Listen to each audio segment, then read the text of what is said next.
അപ്പോൾ നമ്മൾ +1 കെമിസ്ട്രിയിലെ organic section. അപ്പോൾ എനിക്ക് വളരെ എൻ്റെ ഫേവറേറ്റ് ആയിട്ടുള്ള ടോപ്പിക്കാണ് ഓർഗാനിക് കെമിസ്ട്രി എന്ന് പറയുന്നത്.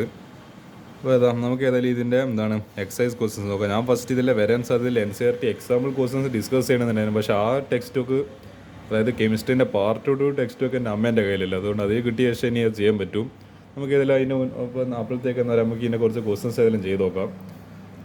അപ്പോൾ വളരെ ഓർഗാനിക് കെമിസ്ട്രീൻ്റെ ഫൗണ്ടേഷൻ അടിത്തറവാകുന്നൊരു ചാപ്റ്ററാണ് ഇത്. നിങ്ങൾക്ക് മനസ്സിലായില്ല അങ്ങോട്ടേക്ക് +1 എന്നല്ല തോട്ടെ, +2 ഒരു സംഭവം തീരാൻ പോകില്ല. 5 പാഠങ്ങളാണ് ഓർഗാനിക് കെമിസ്ട്രിയിലെ +2 അപ്പോൾ അതിനകത്തായിട്ടുള്ള പ്രിപ്പറേഷനാണ് നമ്മുടെ ഭാഗത്ത് നിന്ന് ആവശ്യം. ഞാൻ എന്തായാലും ഈ 2 ക്വസ്റ്റ്യൻ ഞാൻ തൽക്കാലത്തേക്ക് സ്കിപ്പ് ചെയ്യാണ്. കാരണം അത് അത്യാവശ്യം കുറച്ച് എല്ലാം വളരെ എളുപ്പമില്ല. IUPAC നെയിമിങ്ങും ഓൺലൈൻ സ്ട്രക്ചറല്ല, പക്ഷേ കുറേ ഒരു സബ് ക്വസ്റ്റ്യൻസ് വരുന്നുണ്ട്. അത് ഞാൻ ഇപ്പം ചെയ്യുന്നില്ല, നമുക്ക് അതിനുള്ള സമയമുണ്ട്. നമുക്കത് പെട്ടെന്ന് തീരുന്ന ക്വസ്റ്റ്യൻസ് എന്ത് ചെയ്യാം. ഇന്നത്തെ ഒരു 30 മിനിറ്റ്സ് ഡിസ്കഷൻ ഉണ്ട്. ഒരു 18 ക്വസ്റ്റ്യൻസ് ഞാൻ ടോട്ടൽ ഇന്ന് സെലക്ട് ചെയ്തിട്ടുണ്ട്. 40 ചോദ്യത്തിൽ 18 ക്വസ്റ്റ്യൻസ്. അപ്പോൾ ഓൾമോസ്റ്റ് ഒരു 50% ക്വസ്റ്റ്യൻസ് അതിൻ്റെ ഡിസ്കസ് ചെയ്യുന്നുണ്ട്. അപ്പോൾ നിങ്ങൾ മനസ്സിലാക്കുക 50 ക്വസ്റ്റ്യൻസ് ഇത് ഡിസ്കസ് ചെയ്യുന്നത് എത്രത്തോളം ഇമ്പോർട്ടൻ്റ് ആയിട്ടുള്ള ഒരു ചാപ്റ്ററാണ് ഇതെന്നില്ല നിങ്ങൾക്ക്. കാരണം ഇതിലെ പല കോൺസെപ്റ്റ് ചിലപ്പോൾ നിങ്ങൾക്ക് അത്ര അറിയുന്നുണ്ടാവില്ല. അപ്പോൾ അതുകൊണ്ടാണ് എനിക്ക് കുറേ കാര്യങ്ങൾ പറയേണ്ടത്. നമുക്ക് ഏതായാലും ഈ ക്വസ്റ്റ്യൻസ് എല്ലാം ഒന്ന് നോക്കി നോക്കാം. അതായത് വിച്ച് ഓഫ് ദ ടു, ഇതൊന്ന് സാധനം O2N അല്ലെങ്കിൽ അതിന് തിരിച്ചിട്ട് അല്ലെങ്കിൽ NO2. ആക്ച്വലി ഇവിടെ എന്തിനിങ്ങനെ തിരിച്ചിട്ട് ഇങ്ങനെ ഒരു രൂപത്തിൽ എഴുതിയെന്ന് വെച്ചാൽ ഈ നൈട്രജനാണ് ഈ കാർബണായിട്ട് അറ്റാച്ച്ഡ് എന്ന് എല്ലാം കാണിക്കേണ്ടിയിട്ടാണ് ഈ O2 എന്ന് പറഞ്ഞിട്ട് എഴുതിയിരിക്കുന്നത്. That bond is between nitrogen and carbon. അപ്പോൾ ഇതിപ്പോൾ NO2 CH2 ഒരു O- ഉണ്ട്. അതേപോലെ വേറെ ഇത് first common, second common CH3 CH2O-. അപ്പോൾ ഇതിലേതാണ് expected to be more stable, ഇതിലേതാണ് സ്റ്റെബിലിറ്റി കൂടുതൽ വൈ. അപ്പോൾ ഇത് ആക്ച്വലി സ്റ്റെബിലിറ്റി ഓഫ് കാർബാനിയോൺ എന്ന് പറയുന്നൊരു ടോപ്പിക്കിൻ്റെ ഒരു കോൺസെപ്റ്റാണ്. ഇത് ആ സ്റ്റെബിലിറ്റി ഓഫ് കാർബാനിയോൺ എന്ന് പറയുന്നത് ആക്ച്വലി GOC, അതായത് റിയാക്ഷൻ മെക്കാനിസത്തിൽ ഞാൻ ഡിസ്കസ് ചെയ്തിട്ടുണ്ട്. നമ്മളെ GOC, അതായത് ഇതിൻ്റെ ഒരു സെക്ഷനാണ് റിയാക്ഷൻ മെക്കാനിസം എന്ന് പറയുന്നത്. ഇത് ആക്ച്വലി പല ആൾക്കാർ പഠിക്കാത്തൊരു സാധനമാണ്. ഇതിനെ പറ്റിയിട്ട് NCERT ടെക്സ്റ്റിലൊക്കെ അത് മെൻഷൻ ചെയ്തല്ലോ. പക്ഷേ ഇതറിയില്ലെങ്കിൽ നിങ്ങൾ പിന്നെ അങ്ങോട്ടേക്കല്ലേ മൊത്തം ഓർഗാനിക് കെമിസ്ട്രി +2 നിങ്ങൾ കംപ്ലീറ്റ് ബൈഹാർട്ട് പഠിക്കേണ്ടി വരും. അപ്പോൾ ബൈഹാർട്ട് പഠിക്കാണ്ടിരിക്കാനല്ലേ ഏക വഴി എന്ന് പറയുന്നത് റിയാക്ഷൻ മെക്കാനിസം മര്യാദയ്ക്ക് പഠിക്കുക എന്നുള്ളതാണ്. അപ്പോൾ അതിന് വേണ്ടിയിട്ട് അതൊരു ആ ഒരു റിയാക്ഷൻ മെക്കാനിസം എളുപ്പമാക്കേണ്ടിയിട്ട് ഞാൻ ഓൾറെഡി ചാനലിൽ ഒരു 6 പാർട്ടായിട്ട് നമ്മളെ റിയാക്ഷൻ മെക്കാനിസം തുടക്കം മുതൽ ബേസിക്സ് മുതൽ ആ ബേസിക്സ് തന്നെ ഈ കാർബാനിയോണെ പറ്റിയിട്ട് ഡിസ്കസ് ചെയ്യുന്നത്. പിന്നെ എൻ്റെ സ്റ്റെബിലിറ്റി ആൻഡ് ആപ്ലിക്കേഷൻസ് അങ്ങനെ ഓരോന്ന് പറഞ്ഞിങ്ങനെ കയറി വരുന്നുണ്ട്. അത് തീർന്നില്ല, ഇനിയും ബാക്കിയുണ്ട്. പക്ഷേങ്കിൽ ഞാൻ എൻ്റെ 6 വീഡിയോസ് തന്നെ ഓൾറെഡി പാർട്ട് 6 ഓൾറെഡി അപ്ലോഡ് ചെയ്തിട്ടുണ്ട്. അപ്പോൾ ഈ കോൺസെപ്റ്റ് ഒന്നും അറിയാത്ത ആൾക്കാർ എന്ത് ചെയ്യുക, എൻ്റെ യൂട്യൂബ് ചാനലിൽ തന്നെ താഴെ നിന്ന് സ്ക്രോൾ ചെയ്ത് കഴിഞ്ഞാൽ GOC റിയാക്ഷൻ മെക്കാനിസം എന്ന് പറഞ്ഞിട്ട് എന്ത് കാണാൻ പറ്റും, വീഡിയോസ് അതിൽ കാണാൻ പറ്റും. അപ്പോൾ അതെന്ത് ചെയ്യുക, അത് പോയിട്ട് കാണും. എന്നിട്ട് എന്ത് ചെയ്യുക, ഈ ക്വസ്റ്റ്യനിലേക്ക് തിരിച്ചു വരിക. അപ്പോൾ ഈ ക്വസ്റ്റ്യൻ ചെയ്യുന്ന സമയത്ത് stability of a carbanion increases in the presence of electron withdrawing group. ഇത് ഇവിടുത്തെ പ്രശ്നം എന്താണെന്ന് വെച്ചാൽ ഈ മൈനസ് ചാർജ് ഇയാൾക്ക് ഈ ഓക്സിജന് വേണ്ട. ഇയാൾ അല്ലെങ്കിൽ എന്ന് പറയേണ്ടത് വയർ ഫുള്ളായിട്ടില്ല. അപ്പോൾ ഇയാൾക്കൊരു എക്സ്ട്രാ ആയിട്ടൊരു, അതായത് നമ്മളിപ്പോൾ നല്ലൊരു സദ്യയെല്ലാം കഴിച്ചിട്ടിരിക്കും. അപ്പോൾ നമ്മളെടുത്ത് എക്സ്ട്രാ ആയിട്ട് ഒരു ഐസ്ക്രീം കൂടി കഴിച്ചു എന്ന് പറയുമ്പോൾ നമുക്ക് എടുക്കാറില്ല. പൊതുവേ നോർമലി വെറും വയറ്റിൽ കഴിക്കുന്നതാണെങ്കിൽ ഓക്കെ സമ്മതിച്ചെന്ന് പറയാം, ഐസ്ക്രീം നമ്മൾ എങ്ങനെയെങ്കിലും തിന്നാൻ ശ്രമിക്കും. പക്ഷേ ഇതിപ്പോൾ വയർ നിറഞ്ഞ സ്ഥിതിക്ക് നമ്മൾ ഏതെങ്കിലും നമ്മൾ നോക്കുക എന്ന് പറയാം, ഒന്നിക്കൽ അനിയനോ അല്ലെ വേറെ എന്തെങ്കിലും ഫ്രണ്ടോ അങ്ങനത്തെ ഒരു ഗ്രൂപ്പാണ് ഈ ഇലക്ട്രോൺ വിഡ്രോയിങ് ഗ്രൂപ്പ്. എന്ത് ചെയ്തു, ഇയാൾ ഈ ഇലക്ട്രോൺ ഇങ്ങനെ പിടിച്ചു വലിക്കുന്നു നോക്കും. അപ്പോൾ ഇയാൾ കുറച്ചും കൂടി സ്റ്റേബിൾ ആയിട്ട് മാറും. അപ്പോൾ അതാണ് ഇവിടെ പറഞ്ഞിരുന്ന concept, electron withdrawing group. EWG എന്ന് പറയുന്നത് ഇതിൻ്റെ ഒരു എക്സാമ്പിളാണ് NO2 എന്ന് പറയുന്നത്. അല്ലെങ്കിൽ ക്ലോറിൻ ഇതൊക്കെ ഇലക്ട്രോൺ വിഡ്രോയിങ് ഗ്രൂപ്പ്. ഇയാളെല്ലാം എന്ത് ചെയ്യും, ഇലക്ട്രോൺസിനെ തൻ്റെ അടുത്തേക്ക് വലിക്കും. അതേപോലെ ഇതിൽ പറയുന്ന വേറൊരു ഗ്രൂപ്പാണ് EDG. അപ്പോൾ അത് ഇലക്ട്രോൺ ഡൊണേറ്റിംഗ് ആണ്. അതിൽ കൂട്ടത്തിൽ വരുന്നത് CH3 എന്ന് പറയുന്ന ഗ്രൂപ്പ്. ഇവരെല്ലാം എന്ത് ചെയ്യും, ഇലക്ട്രോൺ അങ്ങോട്ടേക്ക് ഡൊണേറ്റ് ചെയ്യും. ഇവരെല്ലാം ഇലക്ട്രോൺ നെഗറ്റിവിറ്റി കൂടിയ ആൾക്കാരാണ്, നൈട്രജനും ക്ലോറിനല്ല. പക്ഷേ ഈ CH3 എന്നെല്ലാം പറയുമ്പോൾ ആലോചിച്ചൊക്കെ 14th ഗ്രൂപ്പ് എലമെൻ്റ്. അപ്പോൾ ആ 14th പീരീഡിൽ വരുന്നത്. അപ്പോൾ ഇയാൾക്ക് ഇലക്ട്രോൺ നെഗറ്റിവിറ്റി കുറവുണ്ട്, ഇലക്ട്രോൺ ഡൊണേറ്റ് ചെയ്യാനായിരിക്കും ടെൻഡൻസി കൂടുതൽ. അപ്പോൾ എന്ത് പറ്റുമെന്ന് വെച്ചാൽ ഓൾറെഡി ഇത് ആക്ച്വലി ഇതിൻ്റെ കറക്റ്റ് ആപ്ലിക്കേഷൻ നിങ്ങൾ എവിടെ പഠിക്കുന്നുണ്ട്. ഇതേ എക്സാമ്പിൾ വെച്ചിട്ട് ഞാൻ ഡിസ്കസ് ചെയ്തിട്ടുണ്ട്. ആ റിയാക്ഷൻ മെക്കാനിസത്തിൽ ഇതേ എക്സാമ്പിൾ വെച്ചിട്ട് തന്നെ ഡിസ്കസ് ചെയ്തത്. എനിക്ക് ഓർമ്മ ഇത് കാണുമ്പോൾ. അപ്പോൾ നമ്മളെ ഇലക്ട്രോൺ ഡൊണേറ്റിംഗ് ഗ്രൂപ്പ് ആകുമ്പോൾ കാർബോകാറ്റയോണിൻ്റെ അപ്പോൾ ഞാൻ പറഞ്ഞത് അപ്പോൾ അതിനെ പറ്റിയിട്ട് ഞാൻ ചർച്ച ചെയ്യുന്നത്. അപ്പോൾ ഈ ഇലക്ട്രോൺ ഡൊണേറ്റിംഗ് ഗ്രൂപ്പിൻ്റെ ഇതിൽ കാർബോകാറ്റയോണിൻ്റെ സ്റ്റെബിലിറ്റി കൂടെ. അപ്പോൾ കാർബോകാറ്റയോൺ വരുന്ന സമയത്ത് ഇലക്ട്രോൺ ഡൊണേറ്റിംഗ് ഗ്രൂപ്പ് ആയിരിക്കും കൂടുതൽ നല്ലൊരാൾ. പക്ഷേ കാർബാനിയോൺ ആവുന്ന സമയത്ത് ഇലക്ട്രോൺ വിഡ്രോയിങ് ഗ്രൂപ്പ് ഉണ്ടെങ്കിൽ അത്രയും നല്ലത്. അവർ എന്ത് ചെയ്തോളും, ആ പറയുന്ന എക്സ്ട്രാ നെഗറ്റീവ് ചാർജിനെ തൻ്റെ അടുത്തേക്ക് വലിച്ചിട്ട് മോളിക്യൂളിനെ കുറച്ചും കൂടി സ്റ്റെബിലൈസ് ആക്കും. അപ്പോൾ ഇവിടെ ഈ പറയുന്ന first compound is expected to be more stable than second compound because NO2 is group as minus I effect. അപ്പോൾ അതൊരു എന്താണ് ഈ നെഗറ്റീവ് ഇൻഡക്റ്റീവ് എഫക്റ്റ് കാണിക്കുന്ന ഒരാളാണ്. അപ്പോൾ ദിസ് ലീഡ്സ് ടു ഡിസ്പെർസൽ ഓഫ്, അപ്പോൾ എന്താ നെഗറ്റീവ് ചാർജ് അയാൾ തൻ്റെ അടുത്തേക്ക് കളിച്ച് കഴിഞ്ഞാൽ എന്താണ് മോളിക്യൂൾ ന്യൂട്രൽ ആവും. അപ്പോൾ എന്താവും ഈ പറഞ്ഞ നമ്മളെ മോളിക്യൂൾ കുറച്ചും കൂടി സ്റ്റേബിൾ ആവും.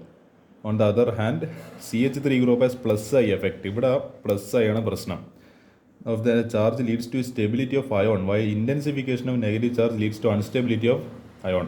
അപ്പോൾ ഇവിടെ നിങ്ങൾ നോക്കി ഈ NO2 എന്താ ഇയാളെ കയ്യിൽ ഒരു ലോൺ പെയർ ഉണ്ട്, പക്ഷേ ഇതും പോയിട്ട് എന്താണ് ചെങ്ങായി പിന്നെയും ഇൻഡക്റ്റീവ് എഫക്റ്റ് പ്രകാരം ഈ എന്താണ് ഇവിടെ ഇല്ല നെഗറ്റീവ് ചാർജ് ഇങ്ങോട്ടേക്ക് ഇങ്ങനെ വലിച്ച് തൻ്റെ അടുത്തേക്ക് വലിച്ച്. അപ്പോൾ നമ്മളെ മോളിക്യൂൾ കുറച്ചും കൂടി സ്റ്റേബിളായി. ഒരിക്കലും ഒരു ആനിയോണോ അല്ലെങ്കിൽ കാറ്റോണായിട്ട് നിൽക്കുന്ന സമയത്ത് നമ്മുടെ മോളിക്യൂൾ സ്റ്റേബിൾ അല്ല. അത് ന്യൂട്രലായിട്ട്, അതായത് ചാർജ് ഒന്നും ഇല്ലാണ്ട് നിൽക്കുന്ന ഒരു സമയത്താണ് കൂടുതൽ സ്റ്റേബിൾ ആവുക. അപ്പോൾ നിങ്ങൾ ഇവിടെ ആലോചിച്ച് CH3 എന്താ തൻ്റെ ഇലക്ട്രോണിനും പോയിട്ട് എന്താണ് മറ്റേ ആൾക്ക് ഡൊണേറ്റ് ചെയ്യുക. അപ്പോൾ എന്താ ഇയാളെ ചാർജ് ഇതാവും. അതായത് നമ്മൾ ഓൾറെഡി വയർ നിറഞ്ഞ ആൾക്ക് പിന്നെയും ബിസിയും ബർഗറെല്ലാം കഴിപ്പിച്ചിട്ട് എന്താ പിന്നെയും തിന്നു കഴിഞ്ഞാൽ അയാൾക്ക് പിന്നെ ഇടങ്ങാറായി പോലെ. അപ്പോൾ അതുകൊണ്ടാണ് പറഞ്ഞത് ഈ പറഞ്ഞ ഇയാൾക്ക് എന്താ പിന്നെയും ഇലക്ട്രോണും പിന്നെയും ബർഗറും ബിസിയൊന്നും കൊടുക്കുന്ന അത്ര നല്ലതല്ല. ഇതെന്ത് ചെയ്യുക, മറ്റൊരാൾ എന്ത് ചെയ്യുക, അത് തട്ടിപ്പറിച്ച് വാങ്ങിയാലും വിഷയമല്ല. എന്ന് പറഞ്ഞാൽ നമ്മളെ വയർ ഫുള്ളായതുകൊണ്ട് ഇനി എന്താ പറയുക നമ്മൾ ഫ്രണ്ട് നമ്മളെടുത്ത് നിന്ന് ഐസ്ക്രീം കഴിച്ചാലും വിഷയമില്ല. കാരണം നമ്മളെ വയറ് മൊത്തം ഫീലായി. നമുക്ക് ഇനി വയറിലൊന്നും സ്ഥലമില്ല കയറിയാൻ. അപ്പോൾ അതാണ് എൻ്റെ കഥ. ഞാൻ ഇതേ കഥ തന്നെയാണ് മറ്റേ ഇവിടെ പറഞ്ഞത്. ഈ ഐസ്ക്രീമിൻ്റെയും മറ്റേ സദ്യൻ്റെ കഥയിൽ എവിടെയും പറഞ്ഞത് നമ്മുടെ GOC റിയാക്ഷൻ മെക്കാനിസം പറഞ്ഞാൽ വളരെ എളുപ്പത്തിൽ പഠിക്കാൻ പറ്റുന്ന രീതിയിൽ ഞാൻ എക്സ്പ്ലെയിൻ ചെയ്തിട്ടുണ്ട്. ആ വീഡിയോയിൽ എല്ലാവരും ഒന്ന് പോയി കണ്ടു നോക്കുക. അതൊക്കെ എന്താണ് നിങ്ങളെ നോളജ് വല്ലാത്ത രീതിയിൽ കൂട്ടും if you are in love with the subject of chemistry.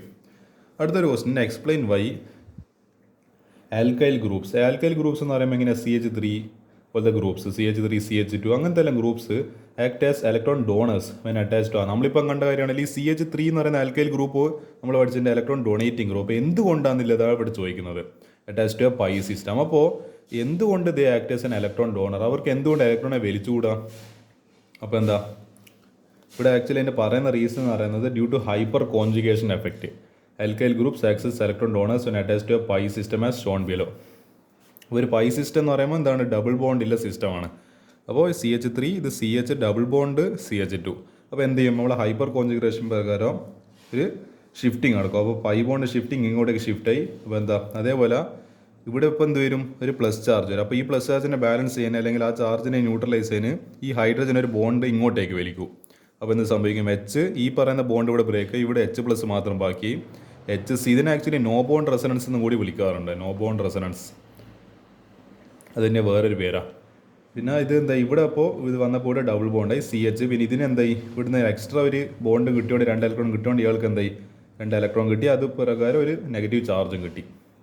അല്ലെങ്കിൽ എന്ത് ചെയ്യുക, ഇത് പോകുന്നതിന് പകരം വേണ്ടിയെങ്കിൽ ഇതിന് ഇങ്ങോട്ടേക്ക് ഷിഫ്റ്റ് ചെയ്യുക, അല്ലെങ്കിൽ എന്ത് ചെയ്യുക ഇതിന് ഇങ്ങോട്ടേക്ക് ഷിഫ്റ്റ് ചെയ്യുക.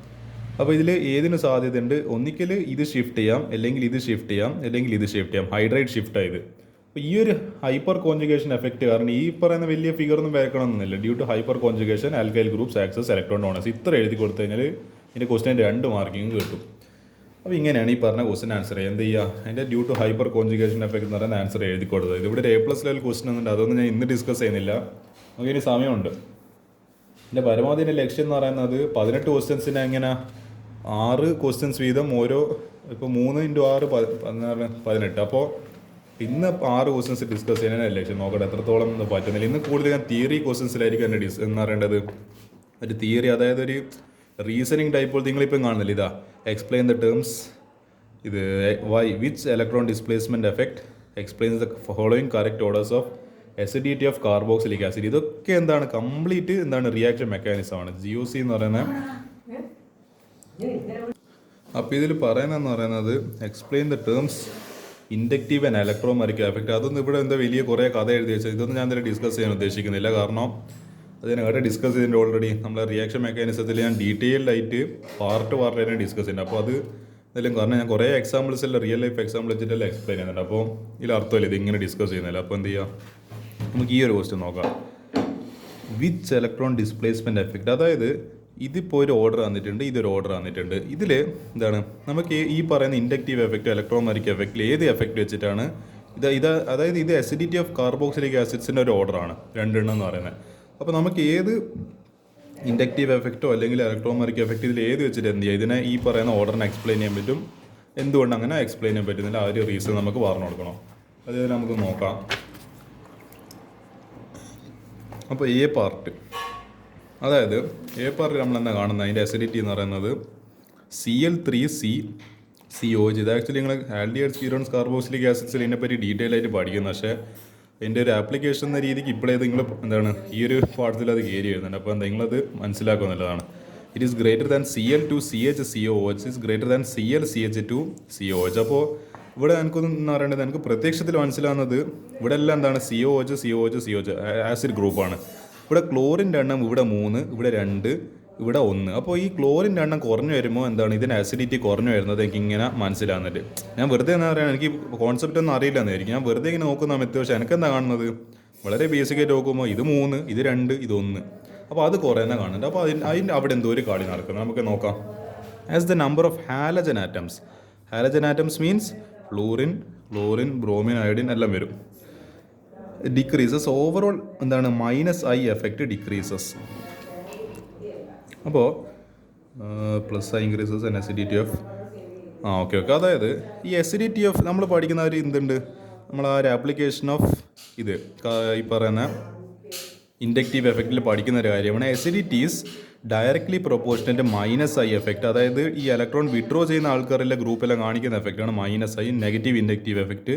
And it is inversely proportional to +I effect. അതായത് ഈ എന്താണ് ഇത് electron withdrawing group, electron donating group.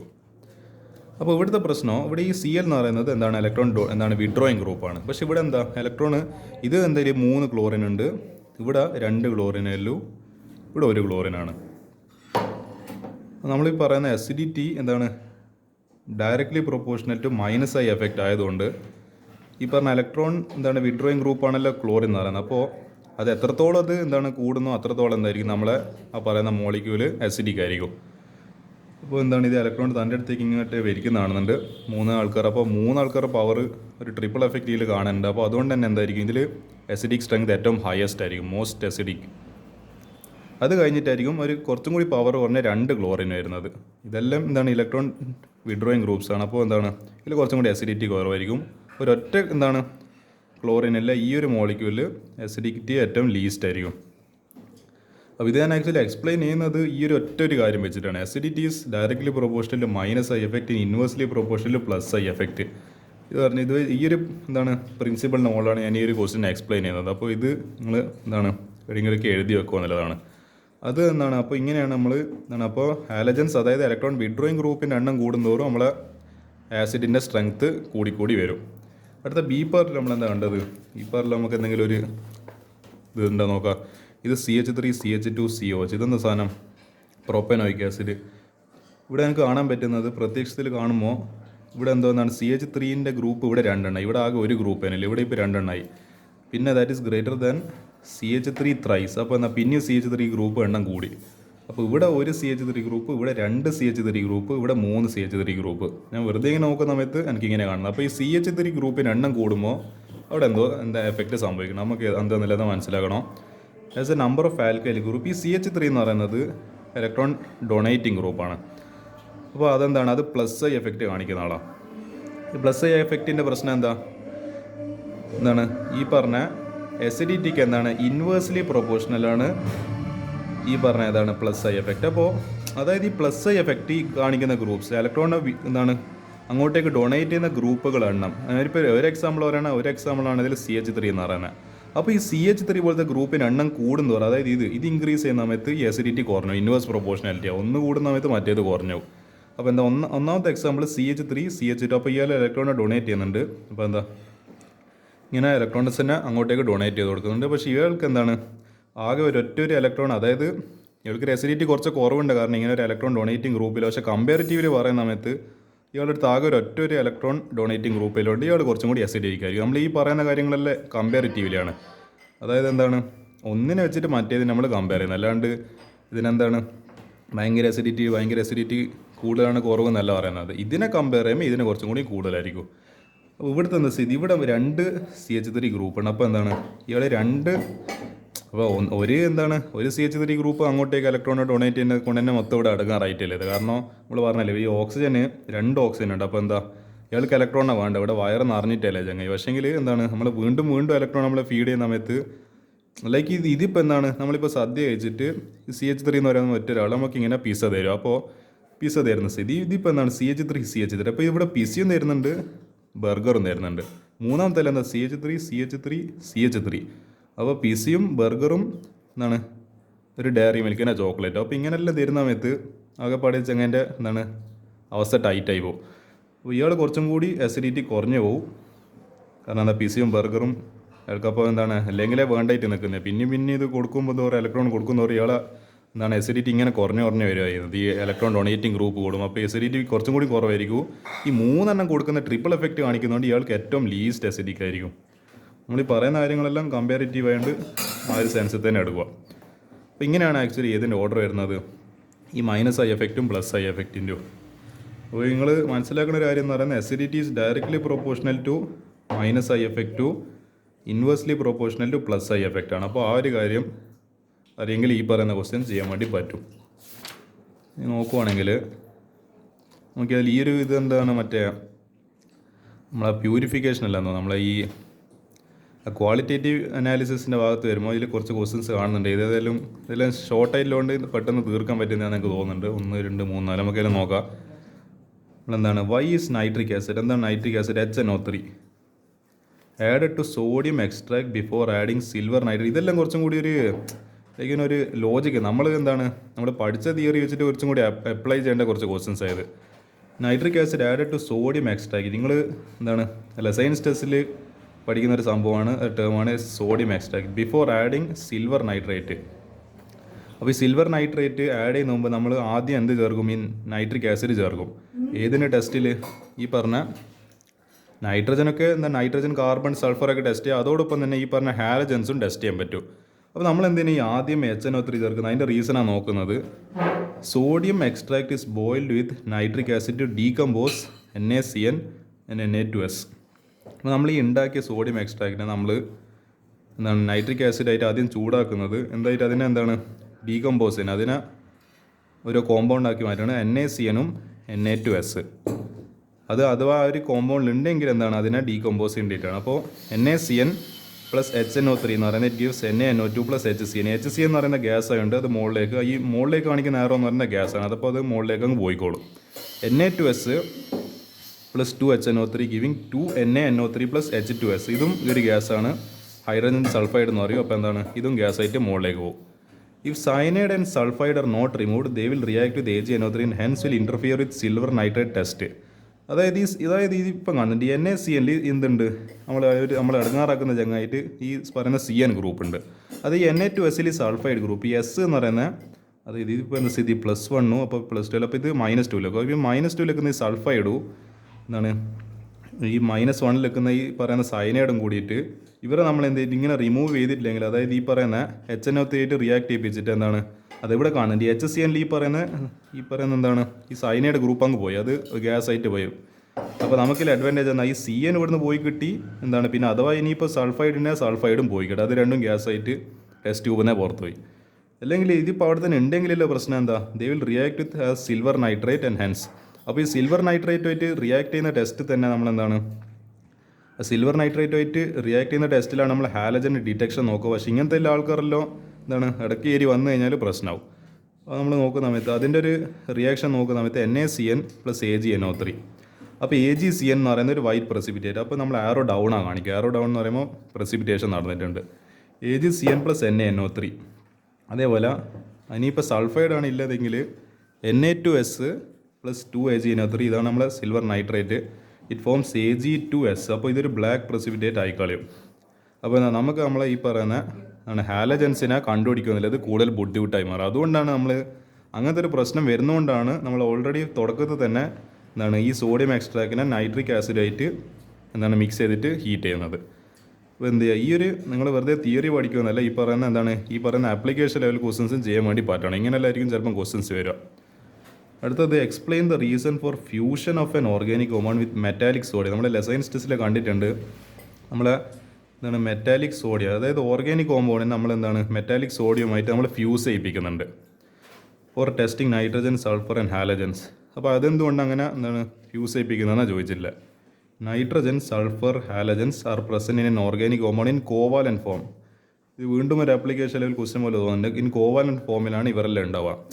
അതായത് ഇപ്പോൾ നമ്മളെ ഇപ്പം N2 നൈട്രജൻ ആണെങ്കിൽ എന്താണ് നമ്മളീ പറഞ്ഞ ഇലക്ട്രോണിൻ്റെ ഷെയറിങ് വഴിയാണ് ഈ പറയുന്ന ഇതിൽ നിൽക്കുന്നത്. ആ ഒരു സ്റ്റേറ്റിൽ, ആ കോമ്പൗണ്ട് ഓർഗാനിക് കോമ്പൗണ്ടിൽ ഒരു കോവാലൻ സ്റ്റേറ്റിലാണ് അപ്പോൾ നിൽക്കുന്നുണ്ടാവും. അതായത് നമ്മളിപ്പോൾ NaCl എന്നെല്ലാം പറയുന്നത് Na+Cl-, ഇത് അയോണിക് സ്റ്റേറ്റ്. പക്ഷേ ഇപ്പോൾ N2 എന്നെല്ലാം പറയുന്നത് അപ്പോൾ എന്തായിരിക്കും, അതൊരു കോവാലൻ സ്റ്റേറ്റിൽ ഇലക്ട്രോൺസിൻ്റെ ഷെയറിങ് വഴിയാണ് ഈ പറയുന്ന ഒരു കോമ്പൗണ്ടായിട്ട് അല്ലെങ്കിൽ ഒരു മോളിക്യൂലായിട്ട് നിൽക്കുന്നത്.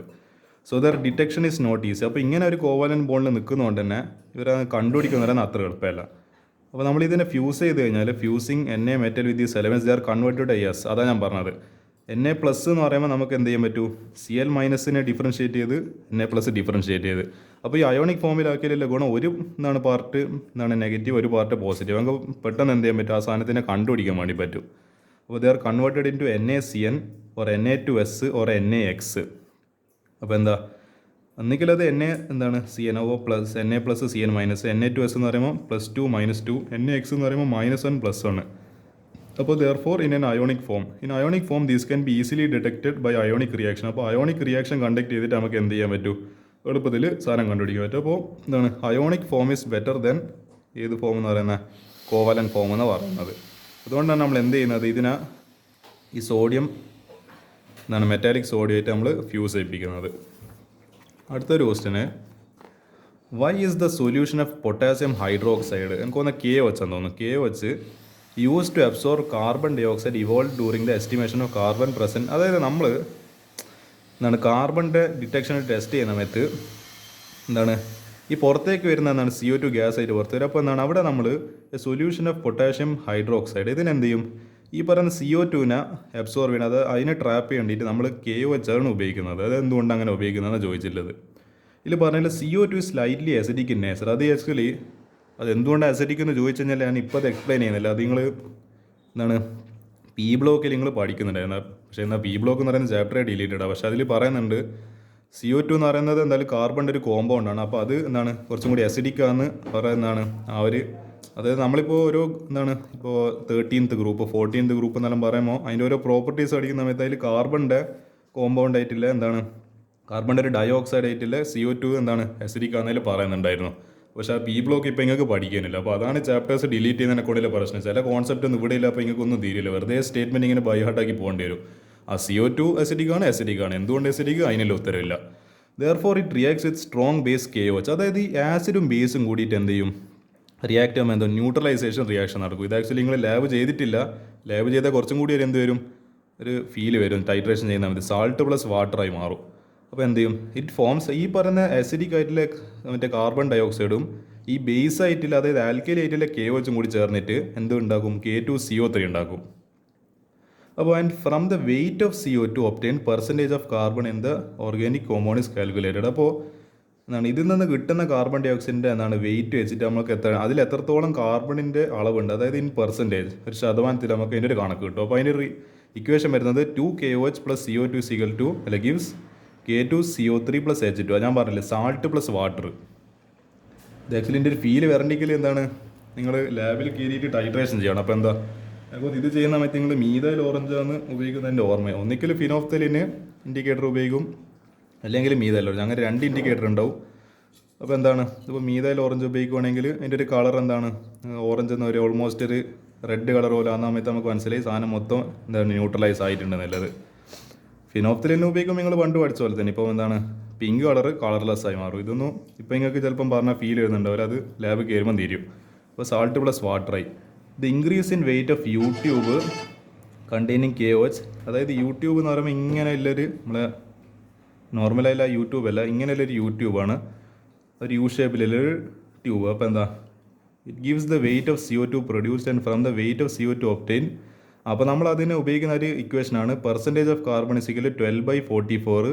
ഈ 12 എന്ന് പറയുന്നത് കാർബണിൻ്റെ മാസാണ്, 44 എന്ന് പറയുന്നത് ഇപ്പോൾ CO2 അതിൻ്റെ molecular mass. Into weight of CO2 formed, നമുക്ക് അതിന് എത്ര വെയിറ്റ് കിട്ടിയെന്ന് മനസ്സിലാവും. Divide by weight of substance ടേക്കണം, കംപ്ലീറ്റ് സബ്സ്റ്റൻസിൻ്റെ ടോട്ടൽ വെയിറ്റ് ഇൻറ്റു 100. കാരണം നമ്മൾ എന്താ ചെയ്യുന്നത്, പെർസെൻറ്റേജ് ആണ് പഠിക്കുന്നത്. അപ്പോൾ 100 കൊണ്ട് മൾട്ടിപ്ലൈ ചെയ്യണം. അപ്പോൾ ഇത് ചെയ്ത് കഴിഞ്ഞാൽ തന്നെ നമുക്ക് എന്ത് കിട്ടും, ഈ പറഞ്ഞ ഈ ഒരു ന്യൂട്രലൈസേഷൻ ചെയ്യുന്നപ്പോഴത്തേക്ക് നമുക്ക് ഏകദേശം എന്ത് കിട്ടും, ഈ പറയുന്ന കാർബൺ ഡൈ ഓക്സൈഡിൻ്റെ വെയിറ്റ് കിട്ടും. അപ്പോൾ അത് വെച്ചിട്ട് എന്ത് ചെയ്യാം, നമ്മൾ ഈ പഠിച്ച ഇക്വേഷനിലേക്ക് സബ്സ്റ്റിറ്റ്യൂട്ട് ചെയ്ത് കഴിഞ്ഞാൽ അതിൻ്റെ ആൻസർ കിട്ടി. അപ്പോൾ അതാണ് ഈ ക്വസ്റ്റ്യൻ്റെ ആൻസർ. അടുത്തത്, why is it necessary to use acetic acid CH3COOH not sulphuric acid H2SO4? അപ്പോൾ നമ്മൾ ഉപയോഗിക്കുന്നത് അസിറ്റിക് ആസിഡ് അല്ല, സൾഫ്യൂരിക് ആസിഡ് ആണ്. For acidification of sodium extract for testing sulphur by lead acetate test. നമ്മൾ ഈ പറഞ്ഞ സൾഫർ ടെസ്റ്റ് ചെയ്യുന്ന സമയത്ത് നമ്മൾ ഉപയോഗിക്കുന്നത് എന്താണ്, അസിറ്റിക് ആസിഡാണ് ഈ അസിഡിഫിക്കേഷൻ. പക്ഷേ നമ്മൾ എന്ത് ഉപയോഗിക്കുന്നില്ല, സൾഫ്യൂരിക് ആസിഡ് ഉപയോഗിക്കുന്നത്. അതിൻ്റെ ഇത് ഞാൻ പറഞ്ഞാൽ പിന്നെ ഒരു ആപ്ലിക്കേഷൻ ലെവൽ ക്വസ്റ്റൻ ആണ്. അപ്പോൾ നമ്മൾ എന്ത് ചെയ്യണം, ലോജിക് വെച്ചിട്ട് ആൻസർ പറയണം. അപ്പോൾ ഇതിൻ്റെ പറയുന്നത് H2SO4 sulphuric acid is used. Lead acetate itself will react with എന്താണ് sulphuric acid to form a white precipitate of lead sulphate. അപ്പോൾ അതിൻ്റെ റിയാക്ഷൻ വരുന്നത് PbOCOCH3 ട്വൈസ് ലെഡ് അസറ്റേറ്റിൻ്റെ ഫോർമുല ഏത് പ്ലസ് സൾഫ്യൂരിക് ആസിഡിക്കൽ PbSO4. ഞാൻ പറഞ്ഞതിൽ ഡൗൺ ആറോ കാണിക്കുന്നത് പ്രസിപ്പിറ്റേഷനാണ്, ഒരു വൈറ്റ് പ്രസിപ്പിറ്റേറ്റ്. ഞാൻ ഇതാ പറഞ്ഞത്, ഈ പ്രസിപ്പിറ്റേറ്റിൽ എന്താണെന്നുള്ളത് അറിയണ്ടെങ്കിൽ ലാബിൽ കയറണം. അപ്പോൾ ഈ ലാബിലാണ് നിങ്ങൾ ആക്ച്വലി ഈ സംഭവം നേരിട്ട് കാണുന്നത്, ടെസ്റ്റ് ട്യൂബിലല്ല. അപ്പോൾ ഇങ്ങനെ ഒരു വൈറ്റ് പ്രസിപ്പിറ്റേറ്റ് ഉണ്ടാവും പ്ലസ് CH3COH. അപ്പോൾ ഇവിടെ എന്ത് കിട്ടി, അസിറ്റിക് ആസിഡ് കിട്ടി. ഹെൻസ് വൈറ്റ് പ്രസിപ്പിറ്റേറ്റ് ഓഫ് എന്താണിത് PbSO4 interfere with the following test of sulphur. അപ്പോൾ നമ്മൾ പറഞ്ഞ പോലെ തന്നെ ഇയാൾ എന്താണ് ഇടങ്ങാറാക്കുന്ന ചങ്ങായാണ്. ഇയാൾ എന്ത് ചെയ്തോളൂ, നമ്മൾ സൾഫറിൻ്റെ ഡിറ്റക്ഷൻ്റെ സമയത്ത് വന്ന് എന്ത് ചെയ്യും, നമ്മൾ ഇടങ്ങാറായിക്കോളൂ. അപ്പോൾ PbCH3CO ട്വൈസ് പ്ലസ് Na2S. അപ്പോൾ എന്താ PbS എന്ന് പറയുന്ന ബ്ലാക്ക് പ്രസിപ്പിറ്റേറ്റ് ആയി പോകും plus CH3COONA. How over if acetic acid is used. അപ്പോൾ ഇങ്ങനത്തെ ഒരു എന്താണ്, ഇവിടെ ഒരു വൈറ്റ് പ്രസിപ്പിറ്റേറ്റ്, ഇവിടെ ബ്ലാക്ക് പ്രസിപ്പിറ്റേറ്റ് വന്ന് ഇവിടെ എന്തോ ഒരു എന്താണ് നമ്മുടെ കാർബോക്സിലിക് ആസിഡിന് ഒരു സാൾട്ടും കിട്ടി.